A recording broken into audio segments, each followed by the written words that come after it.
BREWtally Speaking podcast is proudly sponsored by rockabilia.com. For over 30 years, Rockabilia has been the go-to destination for all things band merch. With over 500,000 items in their online store and collaborations with today's hottest bands, you're sure to find something you love. Use our code BREW10 at checkout and take 10% off your total order. So go pick up your favorite new piece of merch now over at rockabilia.com. And now, on to the show.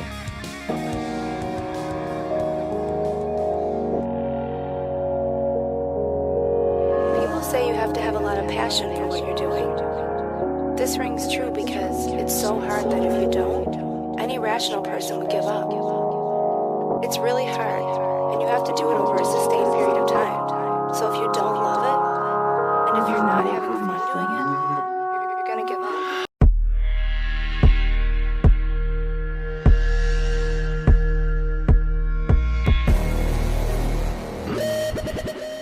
What's up, everybody? Welcome back to another episode of the BREWtally Speaking podcast. I am your host, John, and this episode's guest is John, vocalist of Warbringer. Their upcoming album, Wraith and Ruin, comes out March 14th via Napalm Records. This was a pretty interesting chat for me, as I feel like I really latched onto a lot of the lyrics and the themes of this album and how it kind of mimics what we're going through continually in our country. And typically I tend to shy away from making kind of more commentary that's remotely political in nature, as I often find that, well, it just leads to more arguments more than anything, honestly. And no one is usually willing to listen to someone with a differing opinion other than their own, or at least that's kind of how it seems to be in my interactions. Or I should say, because this is really an interesting way to kind of judge a lot of these things and get different perspectives, is to watch these conversations happen while I'm working at the bar. A lot of them start off kind of, I think, good intentioned, but more oftentimes than not, it just usually spirals into someone getting upset with somebody else. And granted, I know that is such a microcosm of the world, and also you're throwing in alcohol on top of it, so obviously cooler heads sometimes don't prevail. But I'm just giving you an experience of my personal experience, I should say. And the thing is, though, is I feel like starting this year, something I kind of wanted to do is to add a little bit more of me, kind of in the intros and outros, but also kind of into the episodes themselves. And I was a little bit trepidatious, honestly, with some of the things that I've discussed already, admitting to the fact that I might be getting dyslexic as I get older. And ironically, I was actually even saying that to my wife the other day, and she was like, "Oh my God, me too."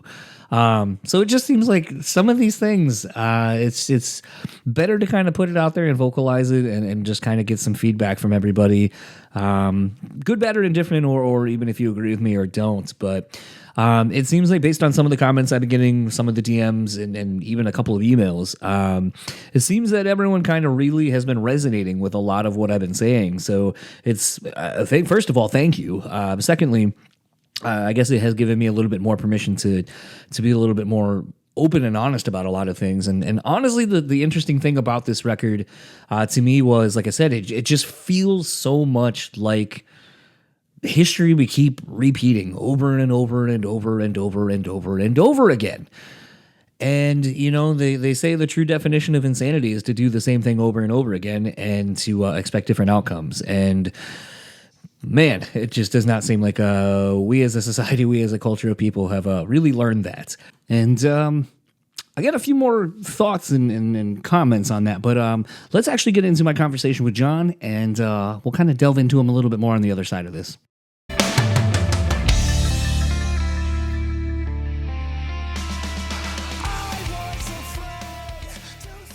So I have this may be the weirdest question you may get asked during this whole press junket. So I'm interested to see if anyone picks up on this. So the album comes out on March 14th. Do you know what the next day is, technically? March 15th. Which is? Are you talking the Ides of March? Beware the Ides of March, Julius Caesar? Yes. How could we forget my man Julius Caesar getting stabbed? There's a strong case, too, that it wasn't only because he certainly was ambitious and power hungry, but he also wanted to do land reform, and the aristocrats really hated that. And that's why the Senate and the optimates sided against him. So there's like a real class analysis thing to ancient Rome that is often skipped on, which ties into the record that we just wrote, actually. Okay. I was like, Yeah. I feel like it was a very, like, that was done very much on purpose. So I wondered, but I was like, you know, I remember having a teacher, thankfully, one of my many English teachers, we had a great program in high school, and she had a thing, even if you weren't in her class anymore, if you came to her on March 15th and said, beware of the Ides of March, she would give you like some candy or something like that. So it was a fun way. And I was the only one every year who ever did it. She was like, you're not even in my class anymore, and you're still like one of the only ones that comes and does that. And I go, I don't know, I think it's just kind of cool and fun. It's a cool thing to say. Yeah. It's also the intro to Killers by Iron Maiden. That's pretty sick. And it's in Shakespeare. And, you know, the Ides of March isn't it it's not the 16th, it's the 15th? I don't actually know March 15th is, yeah, March 15th is the Ides of March. And I double checked just to make sure before I said this that it is March 15th. Okay, well, we're March 14th, and there's no story there. That would be cool if we had landed it on the Ides of March on purpose. But well, I figured you couldn't because obviously music comes out on Friday, so not a Saturday. Because March 15th is a Saturday this year. And also there was just like the label saying, we think we can put it by this date. And we're like, we think we can get the masters turned in by this date. And it was purely mechanical, if you will. Just when can we actually do it? But that is cool. I'll take it. I figured, like, I mean, because without giving too much away, like, because this will probably come out actually, it'll probably come out right around the same time of the record dropping. But I was going to say, I didn't want to necessarily give that away because, like, you know, like you said, in the lyrics and some of the other stuff, like, there is a reference to Caesar. I kind of put that together. And then when I looked at the date, I was like, wait a minute, March 14th, like, that's a Friday, obviously. But the next day is Ides of March. Like, I feel like that was very much planned on your end. So the fact that it just happened to fall into that is kind of serendipitous in the most like elegant way. All I can say is to you and all the listeners, please do not stab me 44 times. I would not, unless it's with dollar bills. Dollar bills. Stab you with dollar bills. I'll take that. I need them help. But there's a pencil holder I saw, just a random tchotchke, but it's a bust of Julius Caesar. And there's a bunch of holes in the back for you to put your pencils in. I was like, that is a good piece of merch right there. That's pretty solid. No, it's kind of interesting because, like, when I heard the Sword and the Cross, like when I got the album a couple of days ago, you know, something that just right away, I was like, man, I feel like and again, we're going to get really like nerdy here for a second, but the quote from George San, God, what the fuck is his name? Something with an S. It's something that obviously I can't pronounce right now. But he had the quote of those who don't learn from history are doomed to repeat it. And the way the Sword and the Cross kind of comes out right out the gate, I'm like, it just feels like you are referencing things that our culture and our history and our world has experienced time and time again, over and over and over again. And it just seems like we're still living through the same problems, all the same shit. And you're just like, haven't we figured out like that, you know, we're eradicating a lot of our history. And I grew up on the East Coast initially in Delaware. And it's just like, I feel like we as a country are ones that just get rid of anything old and anything with any kind of history or anything like that to build new and to build better and all these kind of things. And it's like, we just don't learn from our past mistakes because we almost don't even want to admit that it has happened at all. So I thought it was kind of interesting that it seems like this record sort of touches on a lot of that. And it's very much right where we're at socially, politically, and all that kind of stuff in the world right now. Yeah, I think that's a fair point. I think so first, we did spend in the United States at least a few decades defunding education to, you know, so I think that is necessary to pave the way for the like techno-feudal oligarchy we seem to be in right now. And the whole point of the Sword of the Cross is I'm looking at that. I'm looking, you know, you can read boring economic studies about wealth distribution in the country, and you could draw the reasonable conclusions about what that means for actually existing power. And what you conclude is that the stuff I learned in civics class, you know, I was a Boy Scout and everything. I was a patriotic young American. And I am not really anymore, I'll say. And that's because of what our country has decided. If you learn our country's modern history, it's like, oh, we threw 90% of everyone completely under the bus. Yeah. And your political freedoms of the vote and stuff, you have the show of it, like you do get to go and vote. It just doesn't matter. As George Carlin said, if voting decided anything, they wouldn't let you do it. So it's like there's like this paper mache Wizard of Oz front democracy in front of our country right now. And that's used to quote Chomsky here, manufacture consent, I'd say, for getting robbed systemically. Not directly robbed, but indirectly. The cost of everything goes up and you're not getting any more than you were 40 years ago, really, or very little more. And so, and if you just look at and then there's people who have just unimaginable wealth, the GDP of like a small nation, just as an individual.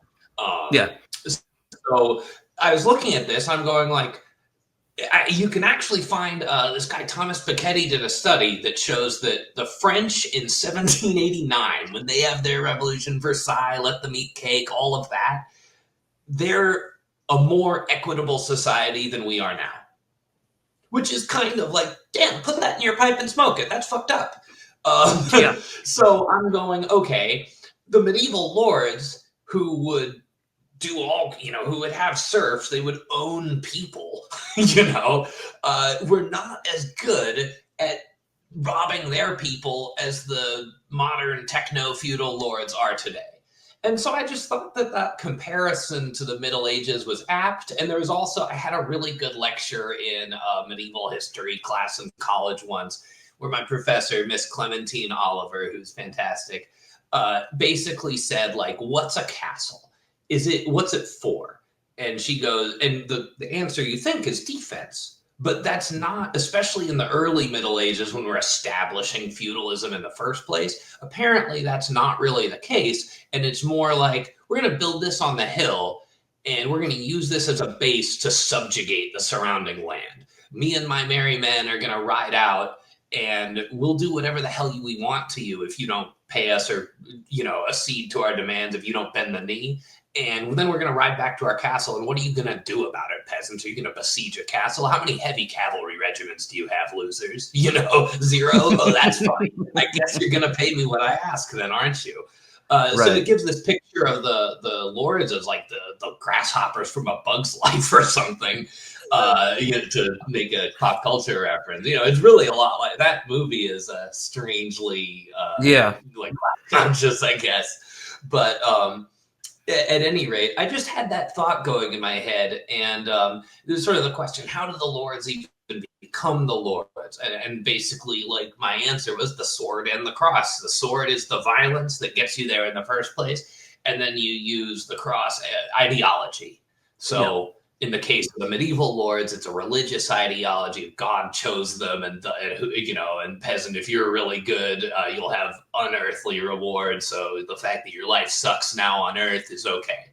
And I think now we have it's not a religiously based mythos, but it's kind of like this weird economic religious mythos where you're supposed to believe that these we use words like entrepreneur, which is really loaded, I think. It's not that there's no such thing as entrepreneurialism or whatever, but just there's no way in hell that one person, in my basic outlook on life, there's no way in hell one person's worth 1 billion times more than another. No, but I think there's no way I can legitimate that by it doesn't matter how smart you are, simply no, So that's kind of where this song and the lyric comes from. It was actually the first thing we wrote for the record. I wrote that whole end verse. I wrote. Oh, okay. Any music at all. Yeah. So that's what. Well, I think you bring up a few interesting things, kind of in all of that, because something else that I thought was kind of interesting, in the lyrical content itself of the sword and the cross, but the idea for me that like, even religion has been shoved on people for centuries. And it's also the resistance to it is also met with violence, which is usually not what it's supposed to be representing or how it's supposed to be presented.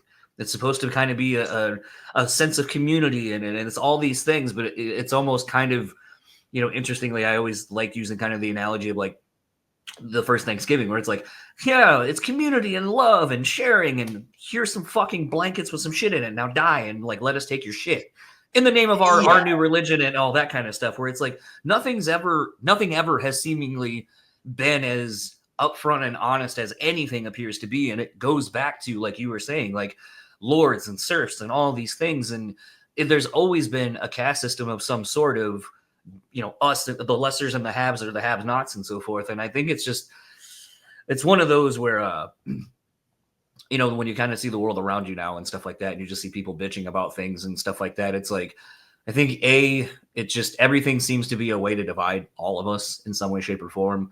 I think even when you have people who want to have conversations, it's not a conversation because most of the people, if you are engaging and trying to learn from a different perspective other than what you currently have, most people aren't listening to your side of anything. They're just waiting for their turn to talk or interrupting you entirely to tell you that you're wrong. And it's like at that point, no sharing of ideas. And this is something I've really been fascinated with in the last handful of years since leaving a factory I worked at, where I had kind of brought to the powers that be, like our CEOs and CFOs and stuff like that, that I felt like we had so many people that were getting ready to retire, but we had people that were in their like late teens, like fresh out of high school or maybe like 22, 23. And the old guys didn't really give the tribal knowledge that they had earned over the time. And so a lot of the things that can be learned from sharing ideas and you know, sharing what you've gone through to kind of mitigate a lot of the bullshit that you're going to have to figure these things out. Why aren't we tapping into that? Why aren't we coming up with like even a standard operating procedure to do something so it's done the same way to the maximum efficiency that we can? And it just, even that, when trying to raise the question of like, how do we take the knowledge of people who have been here for 40, 50 years and ensure that the same quality product is getting put out by the next generation of people working here? Can't we come up with something? Can't we come up with an SOP? And the old people were like, well, I don't want to do that because the younger people can work faster than me and then I'll be out of a job and you're going to fuck me. And it's like, we go back to the whole thing again of like the have and have nots. Like, I don't want to be replaced because at least I have something valuable to you currently. That means you can't get rid of me. And I just think it's so interesting that it's like, no matter what you apply these things to, it always comes back to what can you do for me or what can I do for you that you can try to take advantage of? Yeah, I think you raise a lot of valuable points there. I almost don't know where I could probably talk for 10 minutes on what you just said if I could remember every word you said just now. So I think you hit on a few interesting things. First, at the end of there, you know, I have to keep my valuable skill or I'll be replaced. That's because we don't have a type of socioeconomic system that fosters community. In fact, community is bad for it. There's a thing you'll find, there's a term I found of reading like social economic theory stuff, atomized individualism, which is this idea that we're not like, if you look at humans for most of time, the family unit would be multi-generational. And then outside of the family unit, there'd be the village or the town or the tribe or whatever. And these are mutually supporting networks. Now, if you look at how they built the modern economic system, in a lot of cases, when you look at like the British Empire or something, they had to go and destroy those systems to turn these sufficient communities into wage labor. Because why would you go work at the factory for the low wage they're giving you if you could live without doing that? The answer is you wouldn't. And so that's why it's necessary. They did it in England first, and then they did it in the colonies. They had to just, because like people were living, they were surviving before we had like industrial production and all that. People could live without the stock market. You know, they were doing it, right? Like there were even some benefits perhaps. And I think if you look at people today, this atomized individuality thing is like, you're supposed to leave your parents' house and not come back and not live with them, right? You're a loser if you do that. which is weird historically speaking, because normally it'd be like, here's the farm, son. You're going to inherit this and your children will live here too. And I took care of you while you're young. Now you take care of me while I'm old. You're my retirement kid, you know. It wasn't a savings account. So I think that's an interesting thing that really doesn't exist too much, or it's certainly less common. And I don't think it's because people don't want to do it. I think it's because they're incentivized to not. Furthermore, hey, here I am with my private media ecosystem. I'm going to go to work in my individual private automobile. I don't need to talk to you, random person who lives in my town. In fact, if you say hi to me, what the fuck are you talking to me for? I don't know you. I'm not part of your community. No, I don't feel this way. I think it's awful, but this is the prevailing social logic, I think. Like, you don't want to talk to randos. Why would you? You have nothing, the only thing you really have in common with them is that you work a job and you pay rent or mortgage, which actually is like a shared class interest, but we don't usually see it that way. Right. And the idea that each other person's your competitor. You also, and I'll go back to your first point here about like the way that you can't have a discussion. I do think that's because the way we usually are discussing is in these online forums, where it's really more about, you don't argue with people to have a productive argument with them. You argue with people, in many cases anyway, to basically rally likes and engagement from people who already do agree with you. Yeah. You're more like, oh, people who see it as I do, I'm going to shit on you for not in some way, or tell you, and that will generally get a good response from people who are on your team, I guess. So I think there's a lot of that. I also think, though, I'll be honest, I think that the Western, not just American, the Western right wing has a lot of people bamboozled, because what the right and what conservatism has been about for its entire history is more for the upper class, less for the lower class. When you peel everything else away, it's not about religion, it's not about traditional values, it's not about the work, it certainly is not about the working man, but just you put enough US flags and country music on it and it feels like it is. But what that is, that's all a smokescreen to siphon as much wealth upstairs as possible. Been that way since at least Reagan, and it works. It works fucking great. It's not stupid. It's brilliant. It's just evil, I think. So I think that that's also a thing, is that what's fundamental, like politics is fundamentally an economic issue. Who's got the wealth? Who doesn't? Who's got what rights? And it's very much, I think, turned into a cultural issue as a way to kind of defang it. Because if you see the issue clearly, the answer is clear, like, let's have, let's distribute the pie more fairly would be in almost everyone's interest, but we're not going to do that. And there's no chance of that happening. And in fact, if you say that that's what you want to do, even if you're in the ostensibly left party, you'll be kicked out. See Bernie Sanders, they'll keep him there so that they can get the left vote, but they won't actually do anything that he's saying. So it's pretty fucking bleak, because even the one that's supposed to be the pro-worker party, or the for the masses one, has been doing this triangulation thing that's from Bill Clinton since the 90s, where they're basically going to, we'll have a right party and a center right party that wants to look like a left party. And so, there's really nothing you can choose that will be like, let's do serious redistribution. Let's give the working people a better deal. And let's not turn this into a full-blown oligarchy. We have oligarchy with good optics, and we have oligarchy with bad optics. Those are your choices. So it's bleak as fuck. And I've been feeling this. And the amount of interest I have to pay on just a house, it's not even a crazy thing, on a house or rent, or the amount I got to pay in insurance, or just the cost of basically living is really high. And that prods me as say a rat in a maze, right? In some study, you prompt it to do the behavior you want so it gets the food or the water or whatever. So too with us. And that's kind of what this song Cage of Air is about. Is that there's no one like holding a gun to my head or putting me in a prison, but yet I have to do certain things. I have to generate revenue and pay it to other people who basically own my ass. And I have to do more and more of that every year. And my freedom is to choose how I generate the revenue. Right. And that's as far as it goes. Because if I don't, I'll be homeless. And I would say sometimes I had students and I would tell them, what's the use of the homeless socially? Because conventional wisdom says they don't have a use, which justifies and legitimizes why they're on the street in the eyes of the mainstream society, I suppose. I don't think it's legitimate. I think there's no excuse to have any homeless people in our country as rich as we are. No.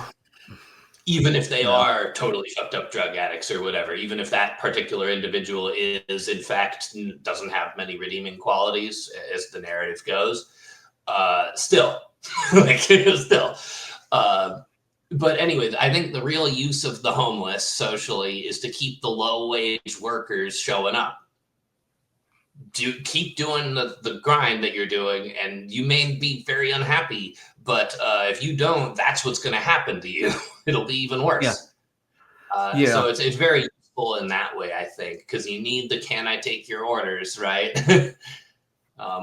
Speaking of which, something I find very dystopian is if you go to Burger King, you'll have someone, their slogan now is "You rule," which is an extension of the customer being always right and stuff. And the way that they'll say this, because clearly management makes them say that, they'll be like, "Welcome to Burger King, you rule." I'm like, oh God, that's almost like a humiliation ritual they're forced to undergo for their $12 an hour or whatever. Yeah, I think so more thing that sorry, go ahead. Sorry, carry on. No, I was going to say, I think as I get older, a line from Clerks, Kevin Smith's first movie, just rings truer as I get older. The title does not dictate behavior. Yeah. The title does not. And I think a lot of people, title does not dictate behavior. Okay. What's the implication or meaning or context of that? I haven't seen Clerks in forever. So in Clerks, Randall basically is saying that title doesn't dictate behavior, because if that was the case, because if I remember correctly, because it's right before their big blow up, and Randall's over at the Quick Stop Dante's over at the Randall's at the Quick Stop with Dante, and he was like, "Oh, if title dictates behavior, I couldn't do this," and he basically fucking spits in that dude's face or whatever, and then he goes, "I'm a manager, I shouldn't be able to do that, but because you're saying because I'm a manager, it entails all these things, and I shouldn't be able to do this. However, I have free will, so title does not dictate behavior." Okay. And it's sort of like he's basically saying that, like, if that was the case, then I would be bound to this invisible thing that wouldn't allow me to do this, but I don't. I can do whatever I want. Right. But it's funny that something that I watched so many times over the years, as I watch it now, I'm like, oh shit, I get a completely different thing out of this. And some of the things that I thought were just funny, you kind of sit back for a minute and you're like, oh, it's a little bit more of a heavier thought than I probably could have processed at like 17, 18. But now as I'm 40, it's like you watch that and you're like, yeah, title doesn't dictate behavior. But it's weird how when you're in these things and these confines of what people, I'll say more societal norms of what you're supposed to do, then people kind of start acting like you're the problem or something's wrong with you because you're not doing what's expected of you. And it's like, but we can't all be uniform and just be another number punching in to be like, all right, here's me do like you rule. Ugh, fucking kill me. It is brutal, isn't it? Yeah. Something pretty dystopian about that to me. Yeah. In regards to the stuff that at 17 hit you one way and at 40 another. I mean, it came when you're talking about that, the phrase, I forget who says this, but comedy is tragedy from a distance. You just look at something that's ultimately sad because if you look at the problems in our lives and our culture and society and whatever, it is a bummer, right? But a lot of good comedy, some of it's just fun, and doesn't have this element to it. But a lot of it's like you laugh at somebody being a loser and embarrassing themselves or something in a lot of things. I don't know. Look at Jim Carrey in Dumb and Dumber. That's a guy you wouldn't. Lloyd there, I think is the character's name is. Lloyd Christmas. 1 in a million. So you're saying there's a chance. That shit. It's like that guy. If you saw a dude doing that, you'd be like, "Oh, dude, I'm sorry." Like that almost hurts to watch. But then if you get it in that context where you're totally disassociated from it, it's freaking funny because the guy is just being weird and socially inept as fuck, So I think there's something to like comedy just being often, not always, but like often kind of like a sad thing repackaged so that we can laugh at it because we're disassociated from it. It's kind of interesting in that way, I guess. I don't know what that says about people, but you just made me rethink one of my favorite lines from that movie in more of a tragic way. The whole when he's got the briefcase and then the guy opens it to get the money and he's like, "Where's the fucking money?" And he's like, those are IOUs, man. Those are just as good as cash. Count them all up. They're all accounted for. That it's like, that's fun. I always say it's all there. Go ahead and it's all accounted for. But as I think about it now, stepping back from the humor of it and kind of looking at it as a tragedy, it's like, oh man, that's someone who had wealth who doesn't anymore. And they're holding on to these things, which you could say are the things he blew the money on as, well, I have these things, so it's just as good as having the money that's not in that briefcase anymore. But now it's, I guess, as I'm thinking about it literally right now, it's like, well, then you could almost kind of step back and go, okay, well, what is the value of these things? And does it still hold the same value? Like, does this hold the same value as the thing I bought it with? No. Well, now it's already diminished and depreciated. So really the money I spent on it that I don't have anymore, it's not really all there and accounted for. It's actually, it's lesser than, and I was a fool and parted with the money. So it's kind of weird. You just kind of made me look at one of my favorite scenes from that movie in a completely different way now. That's an interesting thought there. I hadn't thought of that bit. But if you look at that film, for instance, the guy is basically a stalker. It's totally socially unacceptable behavior. But where is he coming from? He wants to have love with this pretty lady he's attracted to. That's a very natural and human thing. Now it doesn't behoove her to like him back, of course. But but like it's kind of sad in that way. He spends all his money, goes on this crazy adventure, and like loses basically. So yeah, and it's like if you are and. If you're not, so the other folks in the Aspen Country Club or whatever in that movie don't have that problem. They're socially successful. So there's haves and have-nots, I guess. Now I'm just spitballing, but there's haves and have-nots not only like economically but also socially. And and some people who like behave wrong or stupid or bad or whatever. It's because they like don't know, and there is a so like everyone should behave better. People owe it to each other to be good and nice and respectful. I think, for the most part, but like it's also there's like a tragic element when someone doesn't. Did their dad beat them and tell them they were shit or something? Now they're all miserable to be around. There's an element of tragedy in anytime anyone does anything wrong, just about, I'd say. Yeah, I'm kind of going through a lot of that last part personally right now in the last 2 or 3 years, just due to some, ironically, it kind of all encapsulates kind of what we're talking about. My parents found religion in the last couple of years, and it's just been a very not great situation.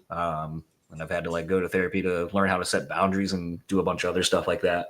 So where it's not impacting my life as much, but in those recent years, I've also just kind of uncovered other things where you're like a quick example is like, I'm really bad with going to doctors and stuff like that. And I had a looming foot surgery late last year, and I was just fucking awful about it. And not acting very well to like my wife and friends and stuff like that. And and it's not my behavior. It's not my character to be this way. And I couldn't figure out why. And then we were at an event with my family, and my aunt was making a comment about like, oh, you've never been good with doctors because your parents wouldn't ever tell you, you would go in and sometimes you'd be going just for a checkup, or sometimes you'd go and you'd be going for a surgery.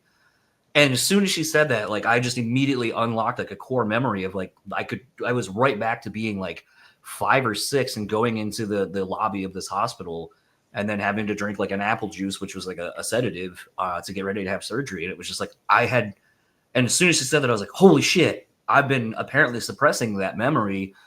But when you say that, all of a sudden, like, how I react to these things is a conditional element of how my parents dealt with it or didn't deal with it.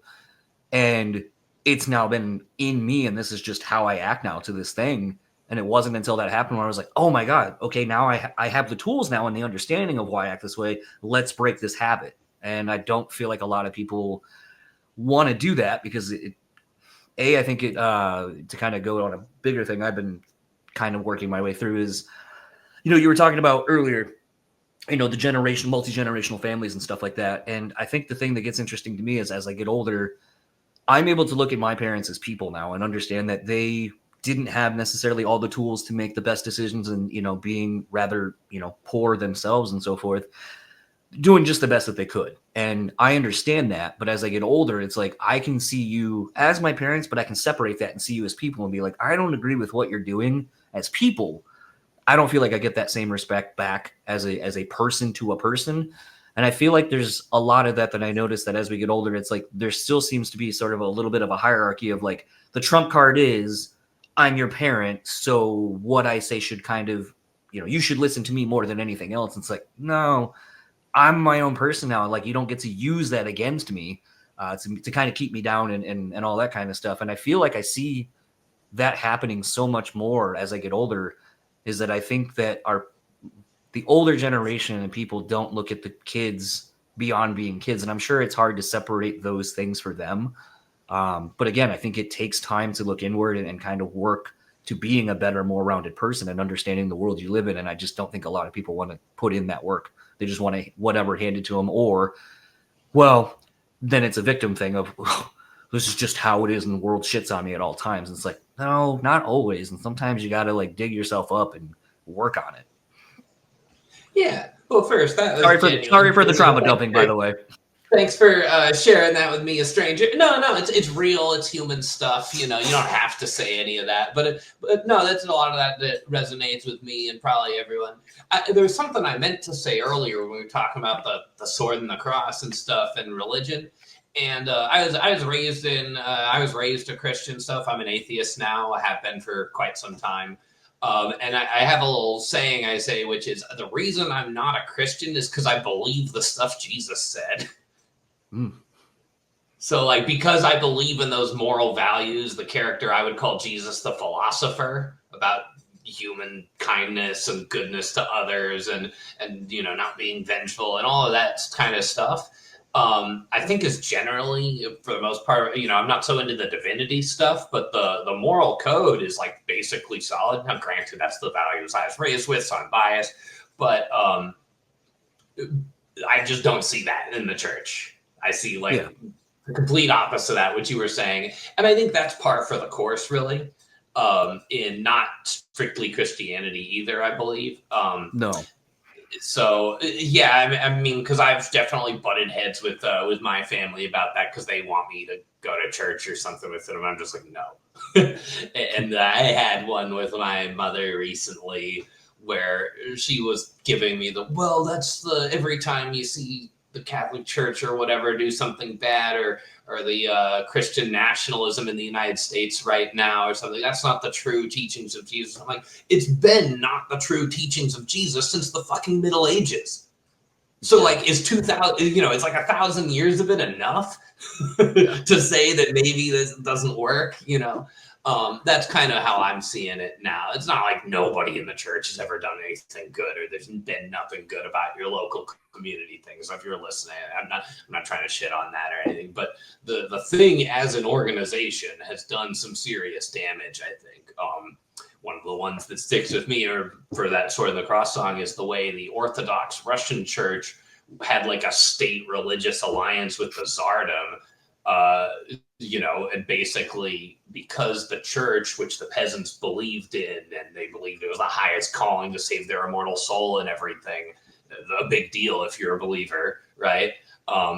Because the church says the czar is chosen by God and legitimates him. Now you accept your condition. And that's, I think, really evil, quite frankly. And it's an insidious kind of evil that works in subtle psychological dimensions, and it's really interesting. So anyway, this has been a really good conversation, but one of the funny things is we've been talking a lot about the themes and social conditions around the record. Do you want to talk a bit more about the music? So, I mean, a lot of times on the show, I don't usually like talking about the thing because it makes it so dated to when this album's coming out and so forth. But to me, I just, like I said, it was so interesting that as I'm listening to it, it felt like sort of like a history lesson of sorts, that it's like, man, there's just, with a lot of what's going on currently, just not in our own country, but abroad, that it's like, man, like, I feel like you really are tapping into something on this that I think is, hopefully, if the people actually, and this is the question I was going to ask you a little bit more, that I hope people actually take the time to read the lyrics and kind of really give that more credence, because I feel like, and here's where the question was going to come in, I feel like a lot of people that like metal don't often really take the time to really listen to the message. It's more about the music. Like, and a great example for a personal experience was, I did another podcast a while ago, and the whole thing was we'd go through a band's discography, and I basically joined later into the show's existence, and it was just full of death metal and stuff like that I'm, as a subgenre, not really super into for a multitude of reasons. But I remember we were going through Cattle Decapitation's discography, and I remember like the big takeaway, and I forget what I think Humanure was the newest record at the time. And I was like, there's so much poignant things that this guy's talking about on this record and in his lyrics. But unfortunately, the vehicle of how he presents it, I think, is doing him a disservice, because I don't think anyone's actually going to take the time to read everything he's saying and kind of think about these things, because gutturals are cool and blast beats are cool, and it's like you're just kind of the lowest form of entry into getting to somebody, and I feel like it's a missed opportunity. And so I was going to say, have you found that to be a thing over the course of your career, or even more specifically to this record, where maybe the people aren't going to take the time to read something that really obviously means something to you, for you to put pen to paper and commit to these songs? Because, the solo in A Better World, this solo fucking rips, or, this part's cool, and it's not necessarily about your lyrics or anything like that. Like, is that something that you ever think about, or is it kind of a bummer at times if it is?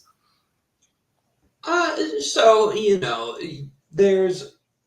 think that there's a lot of truth to that. People just being like, yeah, ripping solo, blast beat, sick, And so on one hand, I do. So in regards to Cattle Decapitation, good example, really. Band does have actually probably some similar themes to us. I don't think we have the kind of like focus on industrial food production they do, but they pretty much found Right. something that's like normal in modern society that's actually really, really brutal, and put a light on that. So hats off to them for like thinking about what they're doing, for having their own artistic message and MO. I think even if you don't actually pick in the lyrics, that the covers and the titles do something to that effect. But yeah. You'll notice, I think that I'm probably the most decipherable screamer there is, or I must be one of them, because like I really try to enunciate every word, and I'm not so raspy and distorted that you can't understand it. And just in general, I've pretty clear diction, I think, when I speak, and it just translates into my singing. And that's something I've always been interested in, because I'm like, well, if I'm a singer who's going to work without melody, because there's basically there's melody and rhythm. Those are the two elements to music. And then if you're a vocalist, there's also words, right? And it's like, if I'm going to throw melody out the window, then all I got is rhythm and words. I don't want to throw words out the window too. So, because there's some examples. So for instance, I love Obituary's vocals, even though sometimes there's like random phrases that appear on like multiple songs, and a lot of it straight up doesn't have lyrics, and it's just growling. And that's, the character and the way it suits the sound and stuff is really cool there. And not everything needs to be like a message or whatever. But for me, the band's called Warbringer. It's been around 20 years, and I'm trying to make it artistically interesting, because even if not everyone's gonna like get into what the words are, what I'm trying to put out there artistically, the solo in Better World does rip, and there's real composition there. So there's other stuff you can zero in on, and it's our goal to kind of make the music work on just every single level you could look at it. Because that's the best we can do, and that way it's really up to the listener how to enjoy it. I do think that with the titles, the themes, the cover, etc., and just the lines that are pretty easy to hear, that there's definitely a vibe that comes across at the very least, and it's a despair kind of dystopian vibe. And sometimes I imagine because I obviously don't talk like I sing, so the character I'm doing very often, I think of like it's less so the voice of resistance to power and more the voice of power going like like it's Sword and Cross. My concept, the way I explain it to myself, is here's a arrogant lord going, this is why I own you, peasant. I'll own you forever after you're dead. Here's why, and you're an idiot enough to believe it, and that's kind of that's evil, so I'm trying to embody musical evil. I decided a few records ago that I was going to go, since the band called Warbringer and warfare is one of the worst phenomenons in the human condition, if not the worst. I got into I thought tanks were cool when I was a kid, and then that got me into studying strategy and battles and stuff. And then after a certain point, I'm like, I wasn't a kid anymore, and I'm looking at it, I'm like, oh God. Got into World War I for a few years, and that one, it's unbelievable. Man-made hell, experienced by millions. And indeed, as Black Sabbath observed, the poor.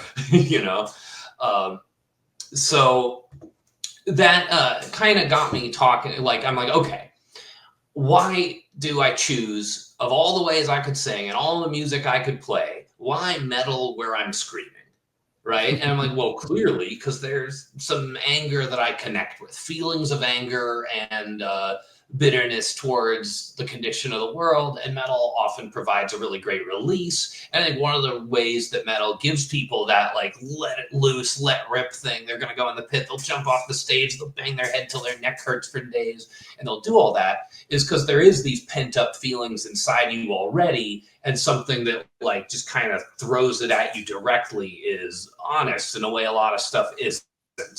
I get much more of a fun release from some just like awful evil stuff than I do from a lot of like party anthem songs or whatever. It seems more real and like gives me more, I think.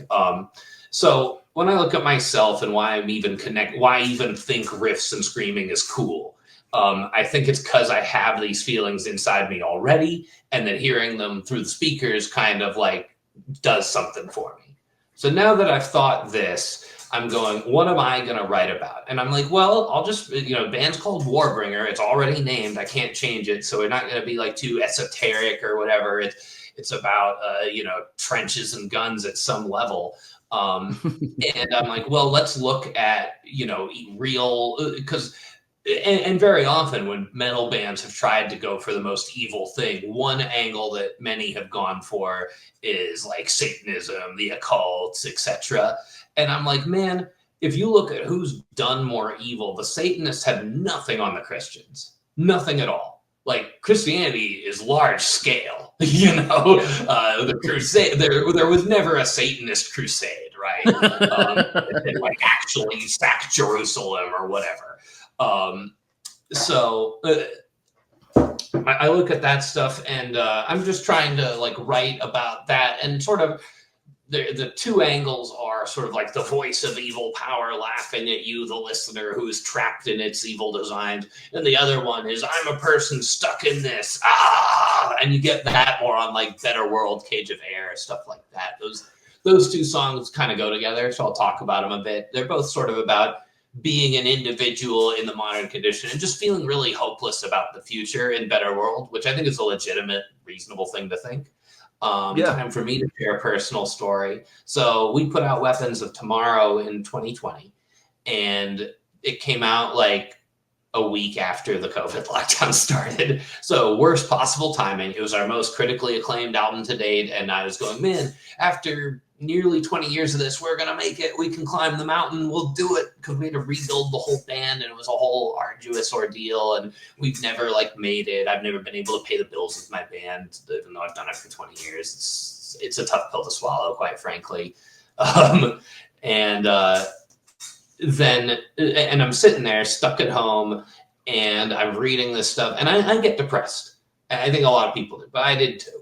And so I go to see a therapist, psychiatrist, and they're talking, and I'm basically like, I feel like I'm stuck on an endless loop, and I can work all the time on my band, or I worked as a teacher, and I've worked other odd jobs, and I'm like, but all I'm doing is spinning the wheel. I don't get ahead. I never have any security. I can stay afloat, but it takes most of mine and my wife's energy to do it. And and if we ever stop, we're fucked, and God forbid we get sick. Yeah. And so I'm talking, and I'm like, and we know what we know about the impact of 8 billion people in industrial civilization on the climate, right? It certainly doesn't do nothing, right? And that there's and basically that the answer we're taking that as a species is that we're not going to do anything about it. There'll be a little bit of optics, and that's it. But oil's profitable, manufacturing's profitable, consumerism's profitable, mass plastics is profitable. So we're going to do all those things, and in fact, we'll speed it up. So that's gives me questions. So I've been married for about 7-8 years now, and I've had the thought, if I have children with my wife, will I one day have to apologize to them for bringing them into the world and the future that they're going to have? I cannot reasonably expect they're going to live as well or better than me. They're going to live worse, probably. I would bet on that. And that's unbelievably sad. And it really has these deep personal dimensions to it. And then that affects me and my wife's relationship, the fact that we feel that way because we want to do this thing, but is it right? And can we fucking afford it? And just so I feel now because of that I can't even be a success as a husband. And then I feel like a loser in that way. And so I tell all this to the psychiatrist, and they're basically and I'm telling them too, I'm like, and this is stuff I'm not finding, this is from scholars and shit. This is legitimately sourced information that we're dealing with. And then the therapist basically everything you said is true. Antidepressants can numb you to it. And I was like, Christ, that's brutal too. The best we can do, because therapy is often presented as a solution to these problems. And it's I go there and they're like, well, we can't actually solve any of that. And by the way, it costs however much an hour to see me that you don't have. And then I was reading something. There's a book called Capitalist Realism by Mark Fisher. If it tells you anything about how much of a bummer this book is, the author committed suicide. And it's social theory. It has some interesting pop culture references. I might share one of those because I think there's a really good one in there. But it's about consumerism and the individual and the sense of what he calls the slow cancellation of the future. Think back to 60s science fiction, Star Trek or the Jetsons or some shit. Everyone's got this utopian vision of what human civilization is going to achieve. We made it through the world wars. We got technology. We got the United Nations. We have civil rights, all of that. And then basically now, I think 80s and forward, almost all science fiction is really dystopian. And I think that reflects something about how we feel about our own future. So the part in this that really connected to me, and I got a line in the song, in Better World, it says, I swallow prescriptions because the problem is me. And it's the way that, and in this book it says, okay, so if you go to the shrink, they'll tell you that the reason you feel depressed is because you have low serotonin. And then he asks, but why is it that a lot more people have low serotonin now than they did before? Right. And he's basically saying it's the social conditions, it's the water, it's the sea, not the fish. Right. And I think that there's a lot to that. And he's like, and he even says that the fact that we'll say your brain chemistry is wrong and your serotonin is low and you need to go to therapy and you need medication because you're neurodivergent or whatever. That does a really good job of masking and legitimating the fundamental problems that we have. You know, the water is being hot and we're the boiling frog. And they're saying like, something's wrong with you that you think it's getting hotter. You know, and I think that there's a lot of truth to that. So I connected with that a lot, and that kind of gave me the idea of the better world, because I'm trying to put the concept of that book into a song, and doing social theory as a song, you have to make it, you know, that stuff he'll be talking about like Derrida and postmodernism and all this stuff that I halfway understand. And I'm obviously not going to do that in a song because I want it to bang, you know. So packaging that is like an interesting artistic challenge. And I think when I was writing it, I was like, this is different. I haven't heard this in metal, but it seems in line with basically blasting my rage out at the world. That it seems completely in line, and it feels unique, and it feels apt for the times we're in. So I'm really proud of some of the lyrical and ideal works on this, because I think that it's a really good angle for thrash metal to express, and it's real, it's honest. I don't think everyone feels that way, but I know a lot of people do. I think that's the reason, like, why when I knew I was talking with you, I was glad they gave me the PDF of the lyrics. But it's funny because like Neuromancer, you basically just kind of answered, because I was like, what is it, like, that stuck out to me as a word, because it's, you know, we're used to seeing necromancer and stuff like that. So when I saw neuromancer, I was like, what is that? What does it mean? You just kind of sort of touched on that indirectly. But I think, you know, it's funny, and I know we got to kind of wrap up because you got another one coming up pretty quick right behind me. But it's funny because, like, and this is why I love having more of a conversation, not necessarily about a record or anything, but about just our experiences and what kind of the influences we all kind of have and how we present them into different things, you and your music and lyrics and so forth. But, you know, you're talking about, you know, your wife and you having the discussion. Do we want kids? Is it unfair to bring a child into this world, or the world that may exist, you know, down the road and all that kind of stuff? There's two things to that. Like, my wife and I don't want kids. We realize we don't want them. A lot of the women I've been with in my adult life, like, didn't want kids either. And they're always like, there's so many unwanted children that if I absolutely feel the need to have one, I'll have one of those and give them the life that apparently the person who didn't think about what kind of life they are or not giving them, we're going to go ahead and get them.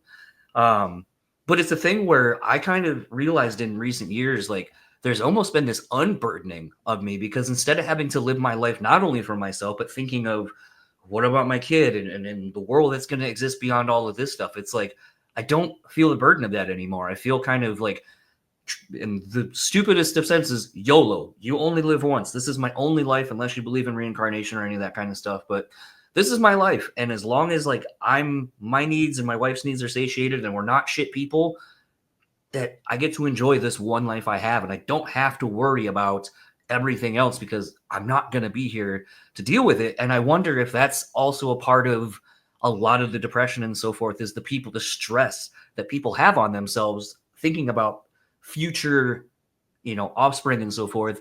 And to the point where I had read something about 2 years ago during the pandemic, or I guess maybe 3 now, right? But it was kind of interesting because they were talking about how there wasn't enough people to care for the elderly anymore. Like, that kids, like, people weren't having kids. And so therefore there's not this wealth of people to just take care of all of the elderly anymore. And it kind of pissed me off because I was like, that's not our fucking responsibility. We didn't get born to basically take care of other people. Like, it's almost like a weird form of indentured servitude, where it's like, well, I fucking made you, so now you got to take care of everyone else. And it's like, no, man, that ain't it. That's not my fucking life. I didn't sign up for that.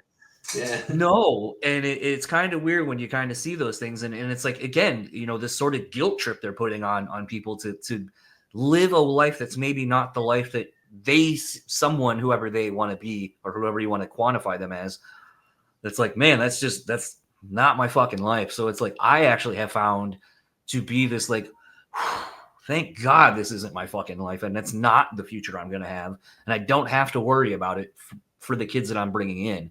I know that's not I know that's not everyone's trip, and I know potentially in the comments and all that, I can already see people disagreeing with things you and I have been discussing for the last hour. Sure. But I hope people actually take the time to listen to what we're saying, and just, even if you don't agree with anything we're saying, just at least listen to a different perspective than your own, because as I get older, I think that is the most interesting thing and why I love doing this show, because I typically don't know what I'm going to talk about. I don't know where the conversation's going. And this is the first time I'm meeting you, but I feel I'm having a way more real interaction with you than I do going to the bar and seeing the same people I do spitting the some bullshit that they will never, ever fucking leave that bar or those walls. And I mean, something else that I was saying to someone, because they're quitting the bar soon, and they're like, everyone's treating me like I'm dying. And I go, to them, you are.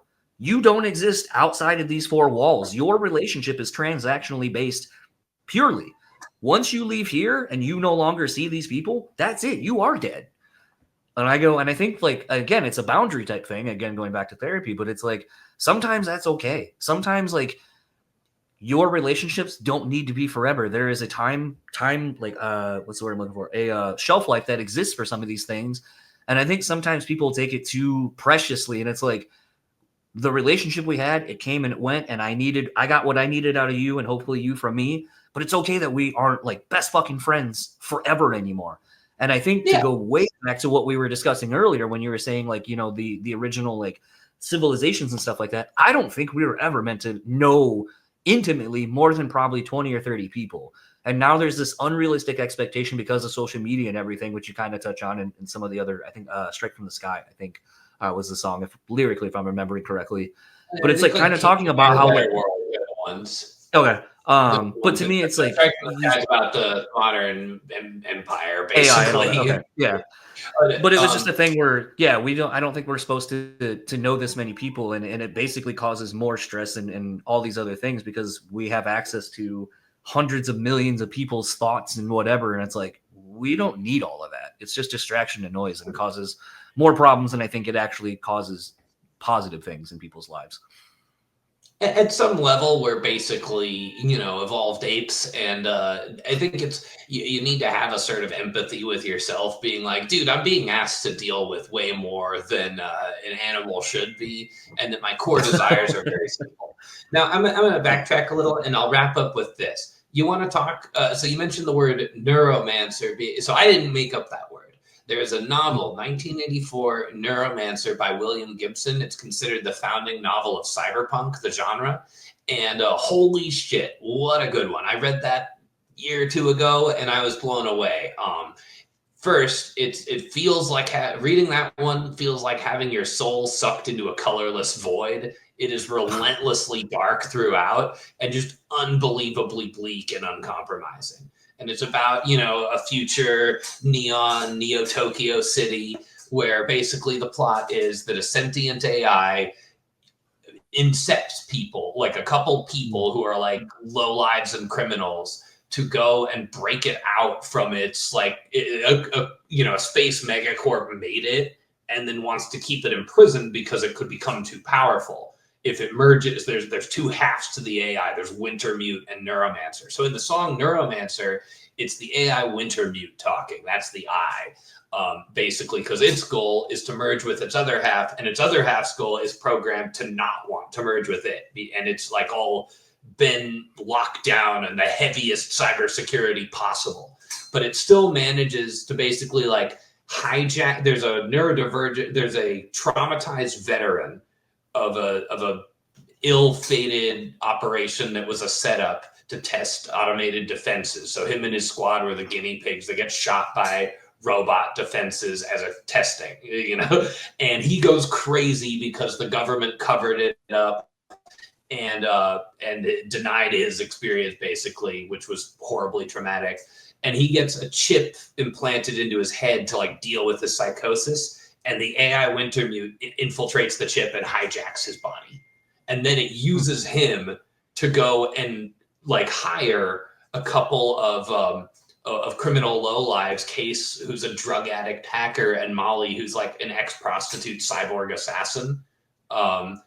and they go on this journey together that ends up unshackling the AI without knowing they were doing it. And he'll do things like he'll appear to the main character in his dreams as a dead ex-girlfriend, and like, she wants you to do this, and it like uses his emotional wants and needs clinically like a scalpel to like poke the part of the brain to make your eye open or your head jerk or whatever. Because to this AI, humans are simple, fleshy, low creatures, basically. And there's just there's so much. I could talk about this thing for like an hour, because it really blew me away how prescient and good it is, and how much it kind of captures the cyber dystopian despair, that feeling that I'm trying to get out on this record. And I read it after the direction for the record was kind of already set, and I was just like, oh shit, this is gold. I have to do something with this. But one of the things that I really liked is during their battles and adventures and stuff, Case, the hacker, drug addict guy, there's a technology, a sci-fi technology where he can like basically through digital means live inside Molly's head. As so while she's going on a mission, fighting stuff and breaking through security systems, he's in cyberspace, like hacking the door so she can get past it and telling her where the traps or the guards are and stuff. And during this time, he's literally like feeling so she gets shot and he's like, ow, and he feels everything she feels when she's breathing hard or gets hurt or has an adrenaline rush or whatever. So he's literally as intimately connected to her as possible, and they're lovers for a part of it. And then they finish the job and they just go their separate ways. And the last line of the book is Case never saw Molly again. And I'm like, that is just a great, like, at the end to, even though he literally felt exactly what she felt and they connected on that level, their relationship was only ever transactional and they were useful to each other. And then they left. And you don't need every relationship to be your best friend forever. But I think that hits at how the technological world causes a greater social separation. Also, the idea of a sentient AI manipulating people to become like Cyber God is brutal. And it's just great. There's a lot of great quotes in there, and it's relentlessly dark throughout. I could go on about this one, but the phrase of the cyberpunk genre that I got into a little as a result of reading this, and I already knew like Blade Runner and The Matrix and other stuff that falls in this, is high tech, low life. And I think that's often, I think that's kind of something pressing here, because even like the poorest people have cell phones and access to the digital, because you're not even like part of society if you don't, practically. And so you'll do it because you want to be part of society. And I think it just had a lot to say about our modern condition in many ways, and kind of where we're headed. In the book, Earth basically sucks. It's a maze of decaying cities that, the entire East Coast is called the Sprawl, and it's the Boston-Atlanta metropolitan axis, where it's an unbroken 1,000 miles of dense city. And that's like brutal and everything. There's just like piles of trash everywhere, and stuff's kind of like built on top of other stuff, and people are crawling around like rats, but there's all this, but they'll have implants in their head and whatever. And I was just like, it's a super interesting thing. And I got that definitely helped like clarify some of the themes of the record reading that one. So very much and also I'd say the song Cage of Air kind of pertains to that, because of the way the speaker in that song is kind of questioning like, okay, so I'm supposed to have free choice and free will, but I am bombarded with digital subliminal messages and from the time I'm a child. So when I made a decision, was it me? Was my free will actually mine, or was I manipulated in some way? And how can I even tell the difference?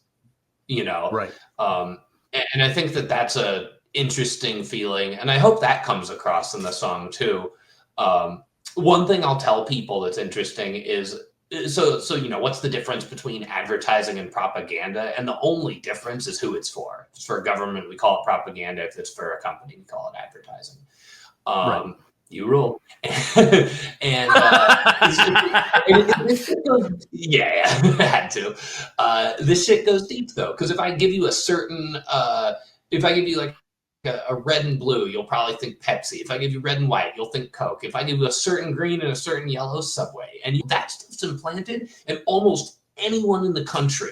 If I just show them like the colors, fucking things of nature, they would think of a brand. And I'm like, that's a deep hook in your brain right there. I can recite TV jingles that were on the air 20 years ago. And I'm like, I can't remember someone's name that I just met. And I'm like, that fucking bothers me. You know, there's something wrong about that.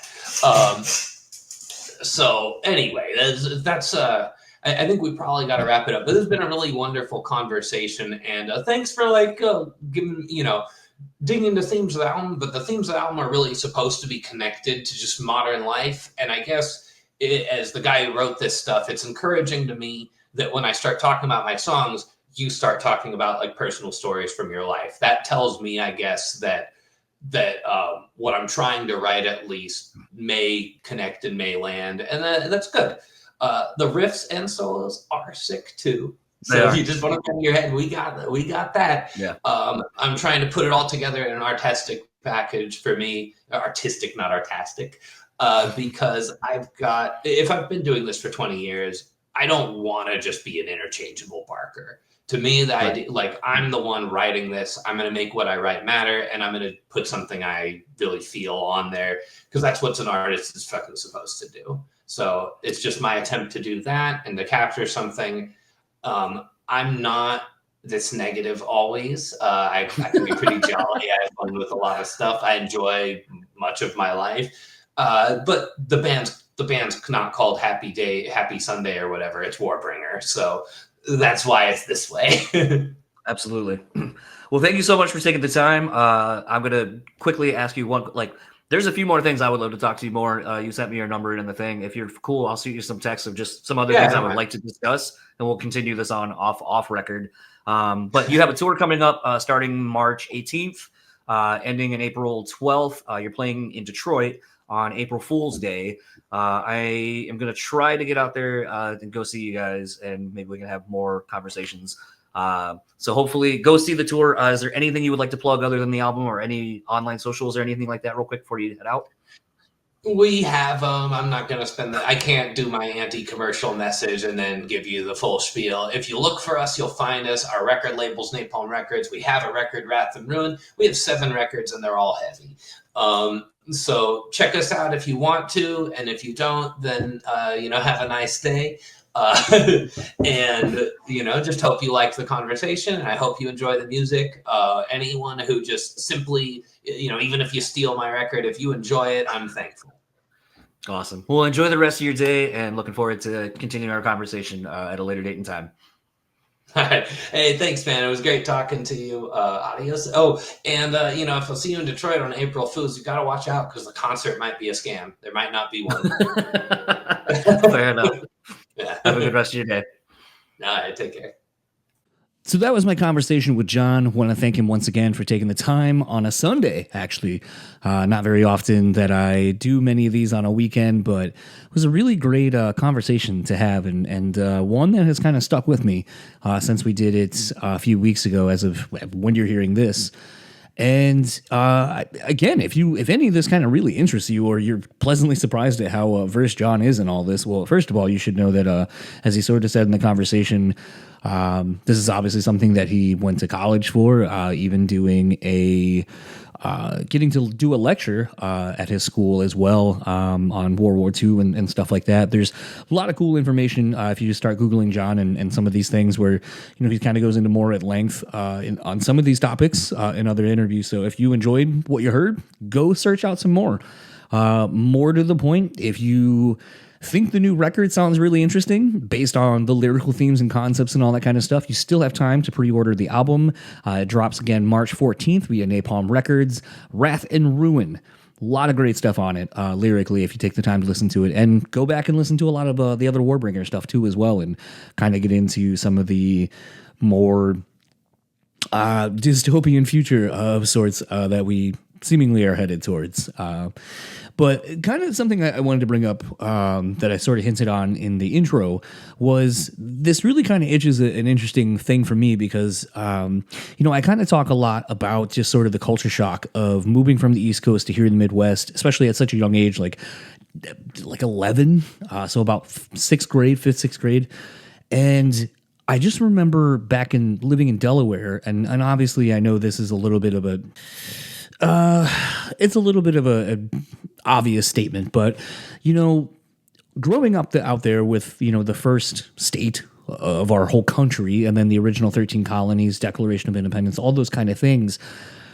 A lot of that American history wasn't just like, actually, I guess this is the point. So it was like a full curriculum. Like going over the colonization of the 13 original colonies, why did we do it, and all of those kind of things, and just the historical impact of each state, the different things that happened to start shaping the rest of our country and the nation and all that kind of stuff, and how it still applies to things that we are doing now, or I should say at least back then. So then I moved out here in Michigan, and all of that was like a day. Like, okay, 13 colonies. That was like 2 or 3 days worth of class. So it's just really interesting to see how you learn about something, even as much as our country and how it was founded and how it starts informing other things moving forward and different legislative and all of those kind of things, that it went from being like a whole like month so we could really get into the nitty gritty, even at such a young age, to moving out here and it's 2 days.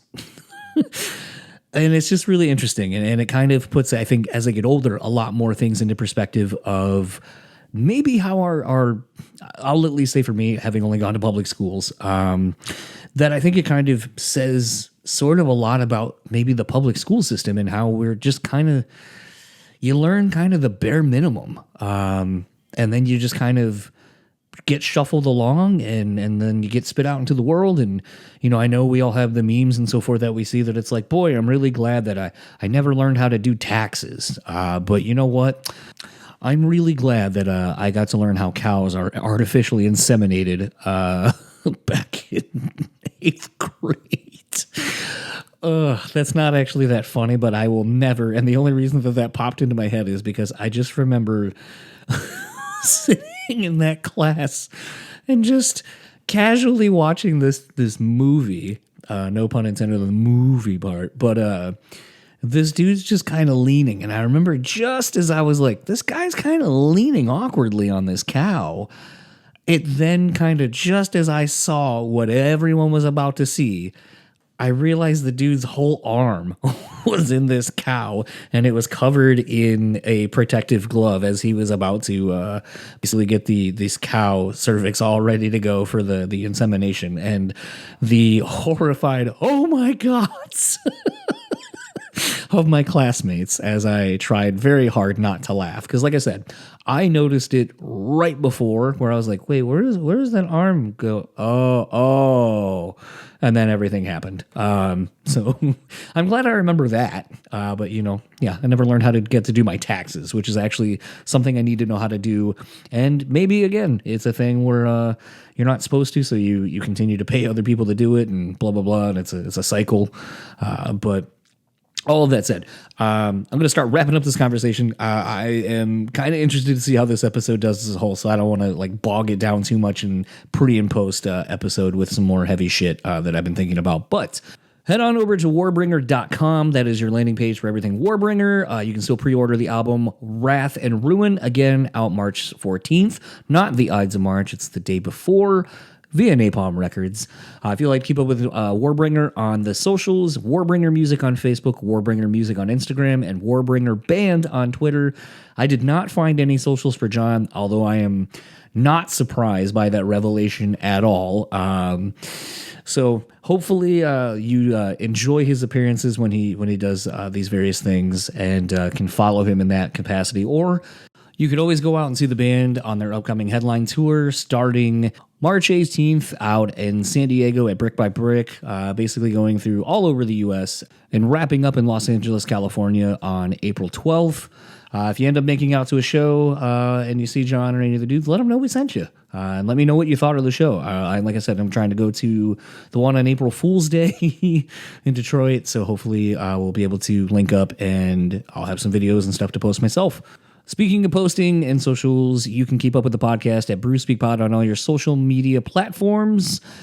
Follow, rate, review, subscribe, whatever you can do on whatever platform you are able to do it on. I know everyone has kind of their own thing. Some you follow, some you like, some you subscribe. Whatever it is you can do, please do such. It's greatly appreciated. Word of mouth greatly helps this show reach a new audience and new eyes and ears. And if you want to email me with guest suggestions and so forth, brutallyspeaking@gmail.com. And huge thanks to Rockabilia, as always, for their continued support of the show. Use our code BREWtally at checkout. Take 10% off your total purchase order. I want to thank the guys and gals over there for their continued support. Support them if you are able to. And for the Brutally Speaking podcast, I have been John, and I will see you all next week with the returning Brandon Chiappetti of Bleeding Through. They just put out a new record called 9. Very much looking forward to chatting with him and catching up as always. I will see you all next week. Enjoy the rest of yours.